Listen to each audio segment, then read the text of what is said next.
নমস্কার বন্ধুরা, হোলির দিনে আমরা কি করলাম তারই ছোট ব্লগ নিয়ে চলে এসেছে। আগের দিন থেকেই ব্লগটা শুরু করেছি। আর হ্যাঁ, আগের দিন সন্ধ্যাতে বের হয়েছিলাম পূজার কিছু কেনাকাটার জন্য। সেই ফাঁকে চলে গেলাম। শাখা বানাচ্ছিল আমাদের যেখানে বাসা, সেখানে নিজেই শাখার দোকান, তার পাশেই বাড়িতেই আর কি শাখা ওরা বানায়, তাই একটু দরকার ছিল একজনের জন্য একটা সারপ্রাইজ রেডি করার জন্য এখানে যাওয়ার। সেটা যে কার জন্য কি সারপ্রাইজ সেটা না হয় পরে কোনো একদিন শাখার দোকান থেকে তারপর চলে গেলাম আমরা এই যে জয়মা এন্টারপ্রাইজে, আমাদের বাড়ির ঠিক পাশেই এই দোকানটা। এদের পেজ আছে, আপনারা তো হয়তো চিনবেন যারা কেনাকাটা করেন পূজা। আমরা দেখছিলাম নতুন কি এসেছে, এই রাধা কৃষ্ণটা বেশ ভালো লাগছিল। তারপর রং টং কিনে নিয়ে চলে গেলাম।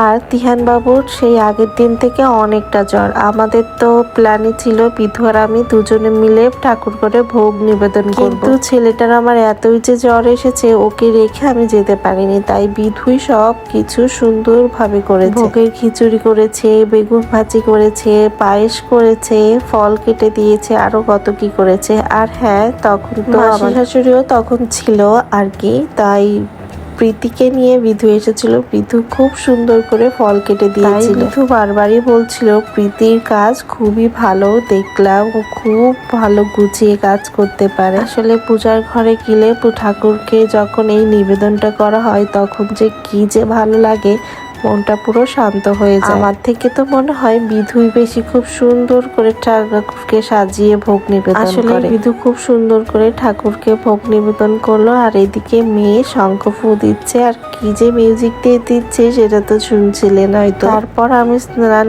করে তিহান বাবুকে একটু ঠাম্মির কাছে দিয়ে ঠাকুরকে একটু পায়ের আবির দিতে চলে আসলাম। আর এখানে বিধু খুব সুন্দর করে ঠাকুরের আরতিটা করছিল, দেখে খুব ভালো লাগছিল।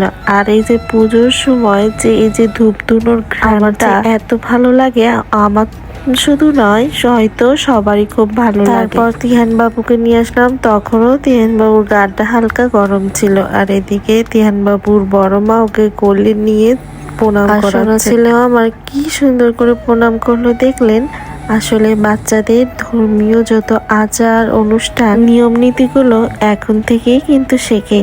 হয়তো মা বাবার কাছ থেকে, ঠাম্মি দাদুর কাছ থেকে, কারো না কারো কাছ থেকে ছোট থেকেই তারা শিখে যায়, কি তাই না? আমাদের ভিডিওগুলো আশা করি আপনাদের খুব ভালো লাগে। আপনাদের সকলের কাছে একটাই রিকোয়েস্ট করব, আপনারা যারা ভিডিও দেখেন সুন্দর একটা কমেন্ট করে যাবেন, তাহলে আপনাদের এই সুন্দর কমেন্টের জন্যই আমি বারবার ভিডিও দিতে আসবো। মাঝে মধ্যে ভাবি এই তো সেদিন মনে হয় বউ হয়ে ঘরে আসলাম, কতটা সময় পার হয়ে যাচ্ছে জীবন থেকে, আর কতটা বড় হয়ে যাচ্ছে। ছেলে মেয়েগুলো আস্তে ধীরে বড় হয়ে যাচ্ছে, ওদের সামনে সুন্দর একটা ভবিষ্যৎ গড়ে দিতে হবে, সুন্দর মনের মানুষ হিসেবে তাদের গড়ে তুলতে হবে। কতই না একজন মা বাবার চিন্তা থাকে তার ছেলে মেয়েদের নিয়ে, তাই না বলে? প্রতিটা মা বাবাই তার আপ্রাণ চেষ্টা করে তাদের ছেলে মেয়ে যেন খুব ভালো থাকে, খুব ভালো মনের মানুষ হয়। কিন্তু কজন সন্তান যে সুন্দর মনের মানুষ হিসেবে গড়ে ওঠে? যাই হোক, অনেক বেশি জ্ঞান দিয়ে ফেললাম মনে হয়। এই দেখুন পুজো অর্চনা শেষে ছেলে মেয়েগুলো তার পিসিদের সাথে রং খেলতে নেমে গেল। এদিকে মেয়ে এসেছে আমাকে রং মাখাতে, গুলিয়ে নিয়ে এসেছে রং। আর দেখুন নিজের মুখের কি অবস্থা, গালের ভিতর শুধু তার রং চলে যাচ্ছে। গত বছর তিহান বাবু অনেক বেশি মজা করেছিল, এবারও মজা করবে, কিন্তু এত পরিমাণ জ্বর এসেছিল ছেলেটা, তাই আর রং খেলা তিহান বাবুর হয়নি। হালকা আমি একটু রং মাখিয়েছিলাম।